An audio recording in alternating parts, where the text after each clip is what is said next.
خاص طور سے جو آج کل یہ اسمارٹ فون کا سلسلہ شروع ہو گیا ہے، تو اس نے بے حیائی اور آنکھ کے غلط استعمال کا دروازہ چوپٹ کھول دیا۔ اچھا خاصا نمازی ہے، پرہیزگار ہے، صف اول میں نماز پڑھنے والا ہے، لیکن تنہائی میں بیٹھا ہے اور اپنی آنکھوں کو اللہ تعالی کی نافرمانی میں استعمال کر رہا ہے۔ کیا کتنی بڑی غداری، کتنی بڑی خیانت، کتنی بڑی نافرمانی۔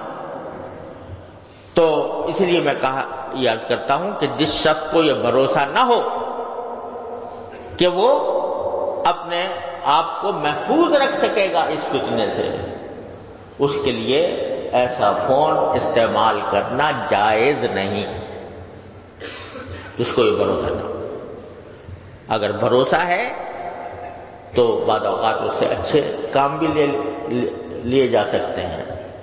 لیکن پاؤں پھسلنے کا ہر وقت خطرہ، نگاہ کے پھسلنے کا ہر وقت خطرہ۔ لہذا بھائی کتنے دن کی زندگی ہے پتہ نہیں، کسی کو پتا ہے کہ کب اس کو موت آ جائے گی، تو اپنے اللہ تعالیٰ کی دی ہوئی اس نعمت کو کیوں داؤ پر لگاؤ، اس گاؤں پر لگاؤ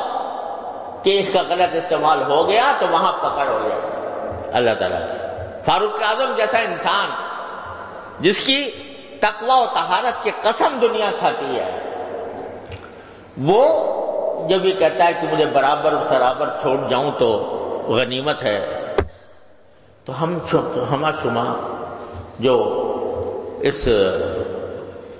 ان قسم کے فتنوں میں مبتلا ہو جاتے ہیں، ان کے دل میں خیال نہیں آتا، ان کے دل میں یہ خوف نہیں ہوتا کہ یہ جو ہم اللہ تعالیٰ کی نعمتوں کا غلط استعمال کر رہے ہیں، ایک دن اس کا حساب دینا ہوگا، ایک دن اللہ تعالیٰ کے سامنے حاضری ہوگی، اور ایک ایک نگاہ جو جس چیز پر ڈالی ہے اس کا حساب مجھے دینا ہوگا۔